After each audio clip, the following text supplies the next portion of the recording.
नमस्कार विद्यार्थी मित्रांनो, कसे आहात तुम्ही? आपल्या यूट्यूब चॅनलवर तुमचे सर्वांचे स्वागत. आपल्या चॅनलवर तुम्ही नवीन असाल आणि अजूनही आपल्या चॅनलला सबस्क्राईब केले नसेल तर लगेच सबस्क्राईब करा. तसेच आमचा टेलिग्राम चॅनल भाऊ पोलीस स्टडी देखील जॉईन करा, जेणेकरून दररोज होणाऱ्या लेक्चरची PDF तुम्हाला तेथे मिळून जाईल. आपल्या टेलिग्राम चॅनलची लिंक तुम्हाला कमेंट बॉक्समध्ये मिळून जाईल. आपण याच यूट्यूब चॅनलवर SRPF भरतीकरता चालू घडामोडी प्रश्नांची सिरीजसुद्धा सुरू केली आहे, ती देखील तुम्ही नक्की बघा. चला तर मित्रांनो, आज आपण बघणार आहोत SRPF भरती वरणगावकरिता चालू घडामोडी प्रश्न. परीक्षेत प्रश्न वारंवार येतात, त्यामुळे या प्रश्नांचा सराव करणे खूप गरजेचे आहे आणि म्हणूनच आपण ही सिरीज सुरू केली आहे. चला तर मग वेळ वाया न घालवता बघूया आजचे महत्त्वाचे प्रश्न. तर प्रश्न क्रमांक 1 आहे, ऑपरेशन लायन रोव्हर अंतर्गत कोणत्या दोन देशांनी इराणवर हल्ले केले? ऑप्शन बी याचं बरोबर उत्तर असणार आहे अमेरिका आणि इस्रायल. तर मित्रांनो, ऑपरेशन लायन रोव्हर अंतर्गत अमेरिका आणि इस्रायल या दोन देशांनी इराणवर हल्ले केलेले आहेत. पुढील प्रश्न पाहूया. 1 मार्च 2026च्या हल्ल्यात इराणचे कोणते सर्वोच्च नेते मारले गेले? तर याचं बरोबर उत्तर असणार आहे पर्याय ब अयातुल्ला अली खामोनी. तर मित्रांनो, 1 मार्च 2026च्या हल्ल्यात इराणचे अयातुल्ला अली खामोनी हे सर्वोच्च नेते मारले गेलेले आहेत. पुढील प्रश्न पाहूया. इस्रायलने इराणवर स्वतंत्रपणे कोणते ऑपरेशन राबवलेले आहे? तर याचं बरोबर उत्तर असणार आहे पर्याय ऑपरेशन शॅडो ऑफ जुदा. तर मित्रांनो, इस्रायलने इराणवर स्वतंत्रपणे ऑपरेशन शॅडो ऑफ जुदा हे ऑपरेशन राबवलेले आहे. पुढील प्रश्न पाहूया. अमेरिकेने इराणवर हल्ला करण्यासाठी कोणते ऑपरेशन राबवले? तर मित्रांनो, याचं बरोबर उत्तर असणार आहे पर्याय क ऑपरेशन एपिक पुरी. तर मित्रांनो, अमेरिकेने इराणवर हल्ला करण्यासाठी ऑपरेशन इपिक पुरी हे ऑपरेशन राबवलेले आहे. पुढील प्रश्न पाहूया. अयातुल्ला खामोनी यांच्यानंतर इराणचे सर्वोच्च नेते कोण बनलेले आहेत? तर याचं बरोबर उत्तर असणार आहे पर्याय ब अली रेजा आरफ. तर मित्रांनो, अयातुल्ला खामोनी यांच्यानंतर इराणचे सर्वोच्च नेते हे अली रेजा आरफ बनलेले आहेत. पुढील प्रश्न पाहूया. इराणने प्रत्युत्तर म्हणून कोणत्या देशावर हल्ला केला नाही? तर याचं बरोबर उत्तर असणार आहे पर्याय ड ओमान. तर मित्रांनो, इराणने प्रत्युत्तर म्हणून ओमान या देशावर हल्ला केलेला नाही आहे. पुढील प्रश्न पाहूया. इराणचे अधिकृत नाव काय आहे? तर याचं बरोबर उत्तर असणार आहे पर्याय ब इस्लामिक रिपब्लिक ऑफ इराण. तर मित्रांनो, इराणचे अधिकृत नाव हे इस्लामिक रिपब्लिक ऑफ इराण आहे. पुढील प्रश्न पाहूया. इराणचे जुने नाव काय होते? तर मित्रांनो, इराणचे जुने नाव हे पार्शिया होते. ऑप्शन बी या प्रश्नाचं योग्य उत्तर असणार आहे. पुढील प्रश्न पाहूया. इराणची राजधानी कोणती होती? तर मित्रांनो, इराणची राजधानी ही तेहरान आहे मित्रांनो. ऑप्शन क या प्रश्नाचं योग्य उत्तर असणार आहे. पुढील प्रश्न पाहूया. इराणची अधिकृत भाषा कोणती आहे? तर मित्रांनो, इराणची अधिकृत भाषा ही फारसी आहे मित्रांनो, लक्षात असू द्या. तर मित्रांनो, तुम्हाला प्रश्न आवडत असतील आणि तुमचा सराव होत असेल तर व्हिडिओला एक लाईक जरूर करा, जेणेकरून आम्हाला मोटिवेशन मिळेल. आम्ही असेच व्हिडिओ तुमच्यासाठी बनवत राहू. पुढील प्रश्न पाहूया. सध्या कोणत्या दोन देशात ड्युरंड रेषेवरून संघर्ष सुरू आहे?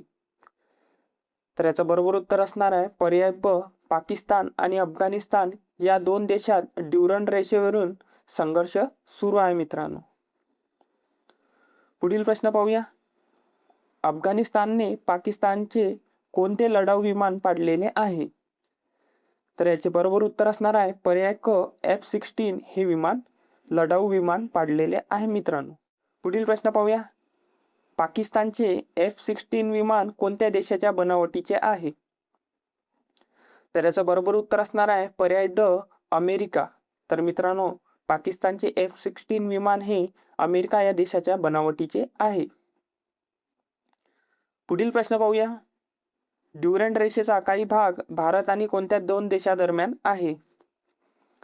तर याचं बरोबर उत्तर असणार आहे पर्याय अ अफगाणिस्तान. तर मित्रांनो, ड्युरंड रेषेचा काही भाग भारत आणि अफगाणिस्तान या देशादरम्यान आहे मित्रांनो. पुढील प्रश्न पाहूया. फेब्रुवारी 2026 मध्ये बांगलादेश निवडणुकीत कोणत्या पक्षाने विजय मिळवलेला आहे? तर याचं बरोबर उत्तर असणार आहे पर्याय ब बांगलादेश नॅशनलिस्ट पार्टी. तर मित्रांनो, फेब्रुवारी 2026 मध्ये बांगलादेश निवडणुकीत बांगलादेश नॅशनलिस्ट पार्टी या पक्षाने विजय मिळवलेला आहे. पुढील प्रश्न पाहूया. बांगलादेशचे नवीन पंतप्रधान म्हणून कोणाची निवड झाली आहे? तर मित्रांनो, याचे बरोबर उत्तर असणार आहे पर्याय क तारिक रहमान यांची बांगलादेशचे नवीन पंतप्रधान म्हणून निवड झालेली आहे. हा प्रश्न अतिशय महत्त्वाचा आहे मित्रांनो, लक्षात असू द्या. पुढील प्रश्न पाहूया. कोणत्या माजी महिला पंतप्रधानांना फाशीची शिक्षा सुनावण्यात आलेली आहे? तर याचं बरोबर उत्तर असणार आहे पर्याय ब शेख हसीना यांना फाशीची शिक्षा सुनावण्यात आलेली आहे मित्रांनो. पुढील प्रश्न पाहूया. बांगलादेशच्या पहिल्या महिला पंतप्रधान कोण होत्या? तर याचं बरोबर उत्तर असणार आहे पर्याय ब खालिदा जिया. तर मित्रांनो, बांगलादेशच्या पहिल्या महिला पंतप्रधान ह्या खालिदा जिया होत्या. पुढील प्रश्न पाहूया. बांगलादेशला किती वर्षानंतर पुरुष पंतप्रधान मिळालेला आहे? तर याचं बरोबर उत्तर असणार आहे पर्याय क 32 वर्षानंतर बांगलादेशला पुरुष पंतप्रधान मिळालेला आहे मित्रांनो. पुढील प्रश्न पाहूया. बांगलादेश पंतप्रधानाच्या शपथविधीला भारताकडून कोण उपस्थित होते? तर मित्रांनो, बरोबर उत्तर असणार आहे पर्याय क ओम बिर्ला हे बांगलादेशच्या पंतप्रधानाच्या शपथविधीला भारताकडून उपस्थित होते मित्रांनो.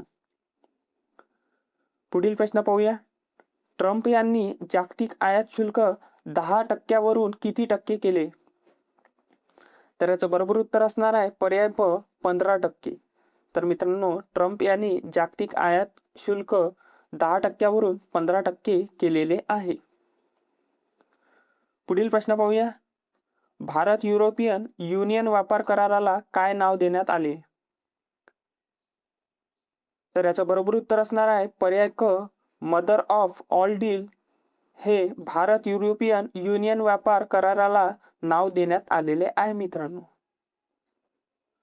पुढील प्रश्न पाहूया. युरोपियन परिषदेचे सध्याचे अध्यक्ष कोण आहेत? तर मित्रांनो, याचं बरोबर उत्तर असणार आहे पर्याय अ अँटोनिया कोस्टा हे युरोपियन परिषदेचे सध्याचे अध्यक्ष आहेत. पुढील प्रश्न पाहूया. युरोपियन युनियनमध्ये भारताच्या किती टक्के वस्तूंना विनाशुल्क प्रवेश मिळेल? तर याचं बरोबर उत्तर असणार आहे पर्याय क 93%. तर मित्रांनो, युरोपियन युनियनमध्ये भारताच्या 93% वस्तूंना विनाशुल्क प्रवेश मिळेल. तर मित्रांनो, आजचा शेवटचा प्रश्न पाहूया. युरोपियन युनियनची स्थापना कोणत्या वर्षी झाली? तर याचं बरोबर उत्तर असणार आहे पर्याय क 1993 साली. तर मित्रांनो, युरोपियन युनियनची स्थापना ही 1993 साली झालेली आहे. तर मित्रांनो, हे होते चालू घडामोडीचे अतिशय महत्त्वपूर्ण प्रश्न.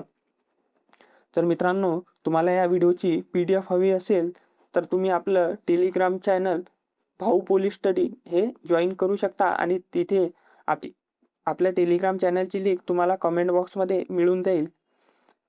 तिथे जाऊन तुम्ही आपलं चॅनल जॉईन करू शकता. आणि मित्रांनो, चॅनलवर नवीन असाल तर चॅनलला एक सबस्क्राईब करून घ्या आणि व्हिडिओ आवडला असेल तर व्हिडिओला एक लाईक जरूर करा. भेटूया पुढच्या अशाच व्हिडिओमध्ये. धन्यवाद.